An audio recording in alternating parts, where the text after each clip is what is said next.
નમસ્કાર, CN live Gujarati ન્યૂઝમાં આપનું સ્વાગત છે। સમાચારમાં વાત કરીએ તો નેપાળમાં આયોજિત બુદ્ધ જયંતીની ઉજવણીમાં માનનીય પ્રધાનમંત્રી શ્રી નરેન્દ્રભાઈની ગરિમામય ઉપસ્થિતિ। नमो बुद्धाय।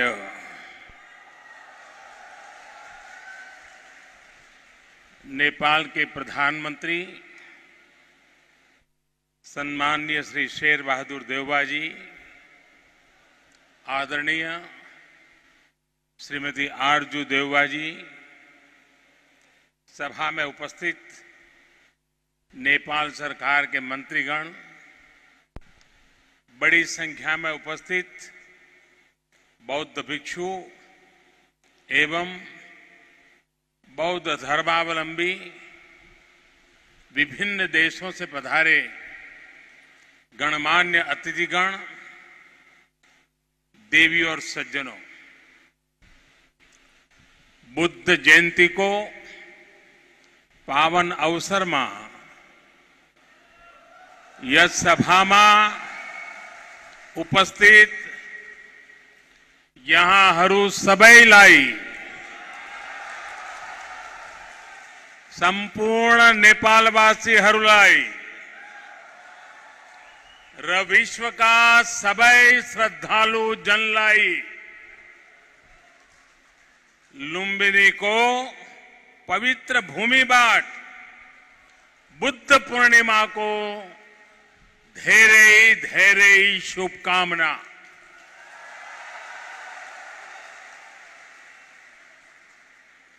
मुझे पहले भी वैशाख पूर्णिमा के दिन भगवान बुद्ध से जुड़े दिव्य स्थलों पर उनसे जुड़े आयोजनों में जाने का अवसर मिलता रहा है और आज भारत के मित्र नेपाल में भगवान बुद्ध की पवित्र जन्मस्थली लुम्बिनी आने का ये सौभाग्य मिला है। कुछ देर पहले माया देवी मंदिर में दर्शन का जो अवसर मुझे मिला वो भी मेरे लिए अविस्मरणीय है। वो जगह जहां स्वयं भगवान बुद्ध ने जन्म लिया हो, वहां की ऊर्जा, वहां की चेतना, ये अलग ही एहसास है। मुझे देखकर भी खुशी हुई कि इस स्थान के लिए 2014 में मैंने महाबोधि वृक्ष की जो सैपलिंग भेंट की थी वो अब विकसित होकर एक वृक्ष बन रहा है। साथियों, चाहे पशुपतिनाथ जी हो, मुक्तिनाथ जी हो, चाहे जनकपुर धाम हो या फिर लुम्बिनी में जब जब नेपाल आता है, नेपाल अपने आध्यात्मिक आशीर्वाद से मुझे कृतार्थ करता है। साथियों, जनकपुर में मैंने कहा था कि नेपाल के बिना हमारे राम भी अधूरे हैं।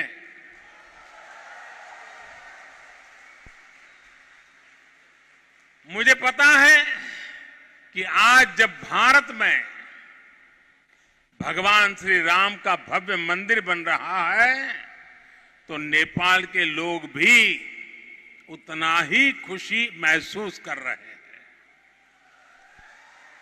साथियों, नेपाल यानी दुनिया के सबसे ऊंचे पर्वत सागर माथा का देश। नेपाल यानी दुनिया के अनेक पवित्र तीर्थों, मंदिरों और मठों का देश। नेपाल यानी दुनिया की प्राचीन सभ्यता, संस्कृति को सहज कर रखने वाला देश। नेपाल आउँदा मलाई कुनै राजनीतिक भ्रमण भन्दा अलग एउटा छुट्टै आध्यात्मिक अनुभूति हुन्छ। भारत और भारत के लोगों ने हजारों सालों से नेपाल को इसी दृष्टि और आस्था के साथ देखा है। मुझे विश्वास है अभी कुछ समय पहले जब शेर बहादुर देउबा जी, श्रीमती आरजू देउबा जी भारत गए थे और जैसा अभी देउबा जी ने वर्णन किया बनारस का, काशी विश्वनाथ धाम की यात्रा की थी, तो उन्हें भी ऐसी ही अनुभूति भारत के लिए भी होना बहुत स्वाभाविक है। साथियों, ये साझी विरासत, ये साझी संस्कृति, ये साझी आस्था और ये साझा प्रेम, यही हमारी सबसे बड़ी पूंजी है। और ये पूंजी जितनी समृद्ध होगी, हम उतने ही प्रभावी ढंग से साथ मिलकर दुनिया तक भगवान बुद्ध का संदेश पहुंचा सकते हैं, दुनिया को दिशा दे सकते हैं। आज जिस तरह की वैश्विक परिस्थितियां बन रही हैं, उसमें भारत और नेपाल की निरंतर मजबूती होती मित्रता, हमारी घनिष्ठता संपूर्ण मानवता के हित का काम करेगी। और इसमें भगवान बुद्ध के प्रति हम दोनों ही देशों की आस्था, उनके प्रति असीम श्रद्धा हमें एक सूत्र में जोड़ती है, एक परिवार का सदस्य बनाती है। भाइयों और बहनों, बुद्ध मानवता के सामूहिक बोध का अवतरण है। बुद्ध बोध भी है और बुद्ध शोध भी है, बुद्ध विचार भी है और बुद्ध संस्कार भी है। बुद्ध इसलिए विशेष हैं कि उन्होंने केवल उपदेश नहीं दिए, बल्कि उन्होंने मानवता को ज्ञान की अनुभूति करवाई। उन्होंने महान वैभवशाली राज्य और चरम सुख सुविधाओं को त्यागने का साहस किया। निश्चित रूप से उनका जन्म किसी साधारण बालक के रूप में नहीं हुआ था, लेकिन उन्होंने हमें यह एहसास करवाया कि प्राप्ति से भी ज्यादा महत्व त्याग का होता है। त्याग से ही प्राप्ति पूर्ण होती है। इसलिए वो जंगलों में विचरे, उन्होंने तप किया, शोध किया। उस आत्म शोध के बाद जब वो ज्ञान के शिखर तक पहुंचे, तो भी उन्होंने किसी चमत्कार से लोगों का कल्याण करने का दावा कभी नहीं किया, बल्कि भगवान बुद्ध ने हमें वो रास्ता बताया जो उन्होंने खुद जिया था। उन्होंने हमें मंत्र दिया था, अप्पदीपो भव भिक्खवे, अप्पदीपो भव भिक्खवे, परीक्ष भिक्षवो, ग्राह्यम मद बचो न तू गौरवाद। अर्थात अपना दीपक स्वयं बनो, मेरे वचनों को भी मेरे प्रति आदर के कारण ग्रहण मत करो, बल्कि उनका परीक्षण करके उन्हें आत्मसात करो। साथियों, भगवान बुद्ध से जुड़ा एक और विषय है जिसका मैं आज जरूर जिक्र करना चाहता हूं। वैशाख पूर्णिमा का दिन लुम्बिनी में सिद्धार्थ के रूप में बुद्ध का जन्म हुआ। इसी दिन बौद्ध गया में वो बोध प्राप्त करके भगवान बुद्ध बने और इसी दिन कुशीनगर में उनका महापरिनिर्वाण हुआ। एक ही तिथि, एक ही वैशाख पूर्णिमा पर भगवान बुद्ध की जीवन यात्रा के ये पड़ाव केवल संयोग मात्र नहीं था, इसमें बुद्धत्व का वो दार्शनिक संदेश भी है जिसमें जीवन, ज्ञान और निर्वाण तीनों एक साथ है, तीनों एक साथ जुड़े हैं। यही मानवीय जीवन की पूर्णता है और संभवतः इसीलिए भगवान बुद्ध ने पूर्णिमा की इस पवित्र तिथि को चुना होगा। जब हम मानवीय जीवन को इस पूर्णता में देखने लगते हैं तो विभाजन और भेदभाव के लिए कोई जगह नहीं बचती। तब हम खुद ही वसुधैव कुटुंबकम की उस भावना को जीने लगते हैं जो सर्वे भवन्तु सुखिनः से लेकर भवतु सब्ब मंगलम, भवतु सब्ब मंगलम के बुद्ध उपदेश तक झलकती है। इसलिए भौगोलिक सीमाओं से ऊपर उठकर बुद्ध हर किसी के हैं, हर किसी के लिए है। साथियों, भगवान बुद्ध के साथ मेरा एक और संबंध भी है जिसमें अद्भुत संयोग भी है और जो बहुत सुखद भी है। जिस स्थान पर मेरा जन्म हुआ, गुजरात का वडनगर, वहां सदियों पहले बौद्ध शिक्षा का बहुत बड़ा केंद्र था। आज भी वहां प्राचीन अवशेष निकल रहे हैं जिनके संरक्षण का काम जारी है। और हम तो जानते हैं हिंदुस्तान में कई नगर ऐसे हैं, कई शहर, कई स्थान ऐसे हैं जिसको लोग बड़े गर्व के साथ उस राज्य के काशी के रूप में जानते हैं। भारत की विशेषता रही है और इसलिए काशी के समीप सारनाथ में मेरी आत्मीयता आप भी जानते हैं। भारत में सारनाथ, बोध गया और कुशीनगर से लेकर नेपाल में लुम्बिनी तक ये पवित्र स्थान हमारी सांझी विरासत और सांझे मूल्यों का प्रतीक है।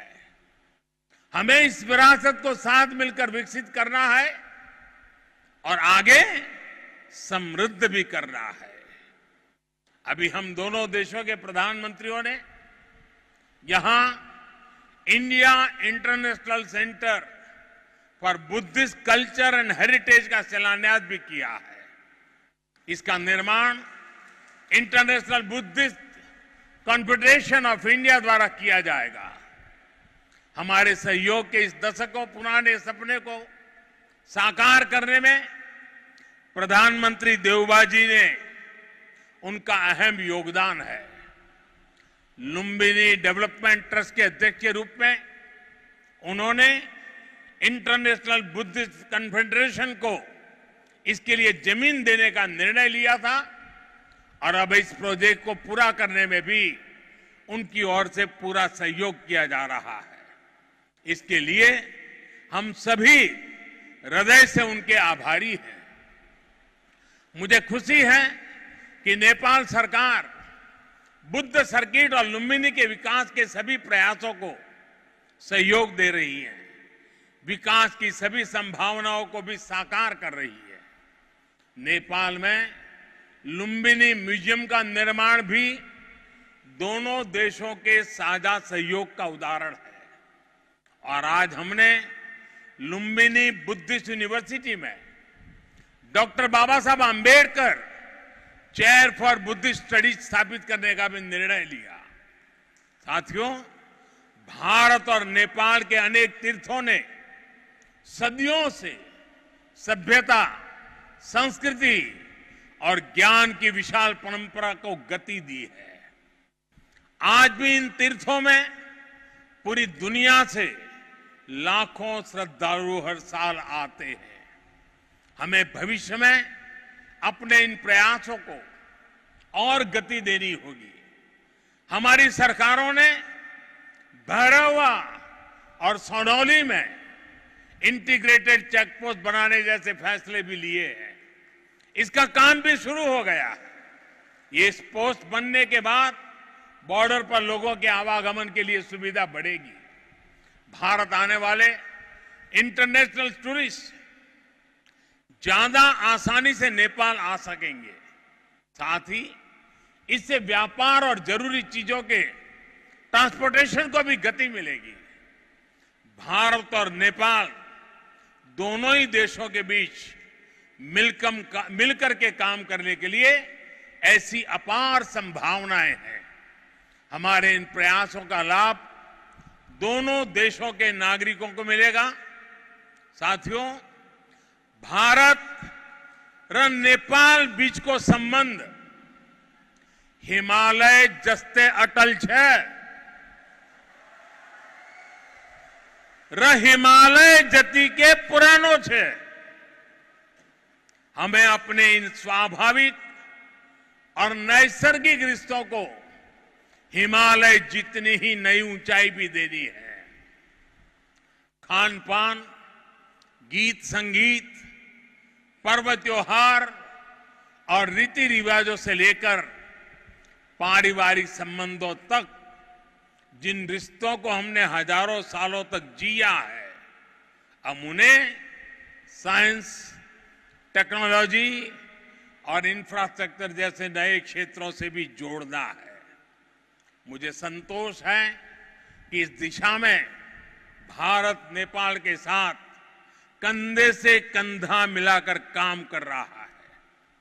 Lumbini Buddhist university, Kathmandu university और त्रिभुवन यूनिवर्सिटी में भारत का सहयोग और प्रयास इसके बड़े उदाहरण हैं। मैं इस क्षेत्र में अपने आपसी सहयोग के विस्तार के लिए और भी कई बड़ी संभावनाएं देखता हूं। हम इन संभावनाओं को और भारत नेपाल के सपनों को साथ मिलकर साकार करेंगे।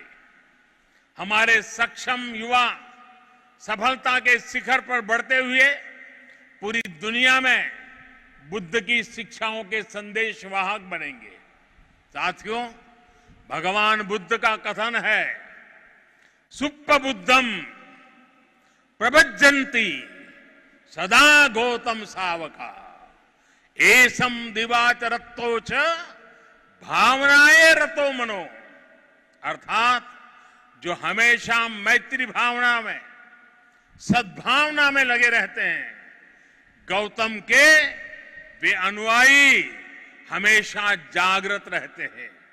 यानी वही बुद्ध के वास्तविक अनुयायी हैं। इसी भाव को लेकर आज हमें पूरी मानवता के लिए काम करना है। इसी भाव को लेकर हमें संसार में मैत्री भाव को मजबूत करना है। भारत और नेपाल बीच को मित्रता ले यस मानवीय संकल्प लाई पूरा कर यसई गरी मिलेर काम गरी हने कुरामा मलाई पूर्ण विश्वास है। इसी भावना के साथ आप सभी को एक बार फिर से वैशाख पूर्णिमा की अनेक अनेक शुभकामनाएं। नमो बुद्धाय, नमो बुद्धाय, नमो बुद्धाय। धेरै धेरै धन्यवाद ज्ञापन गर्न चाहन्छु महामहिम श्री नरेन्द्र मोदी ज्यूमा उहाँको यो ऐतिहासिक र गरिमामय उपस्थिति अनि उहाँका अमूल्य र सद्भावपूर्ण भावहरूको लागि। आदरणीय महानुभावहरू, बदलिँदो विश्वको यो वर्तमान वस्तुस्थितिमा बुद्ध भूमि लुम्बिनीबाट नेपाल भारतको यो मित्रता, एकबद्धता, विश्व शान्तिको सन्देश, बुद्ध सोच, बुद्ध आचरणको उद्घोषले मानव कल्याणका सन्देश, विश्व शान्तिको सन्देश प्रभावकारी रूपमा फैलाउने छ भन्ने हामीले विश्वास लिएका छौँ र yes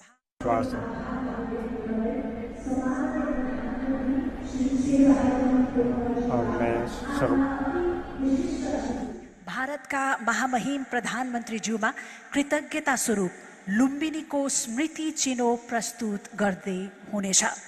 Ladies and gentlemen, the Right Honorable Prime Minister, Mr. Sher Bahadur Deuba, will be making a presentation, a gesture of gratitude and appreciation to the distinguished dignitary, His Excellency the Prime Minister of India, Shri Narendra Modi. The presentation is a replica of Siddhartha with Yasodhara just before renunciation during the 4th to 6th century AD. It's an image which was excavated from the Maya Devi temple of Lumbini.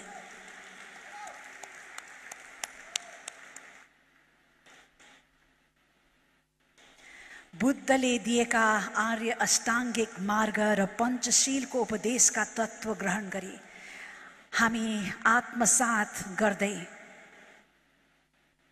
उनका पञ्चशीलको उपदेशका तत्त्वहरूलाई ग्रहण गरी आत्मसात गर्दै मार्ग प्रशस्त गर्दै मानव कल्याणको पथ प्रदर्शन गर्न सकिन्छ भन्ने यस भावको संयुक्त रूपमा उद्घोष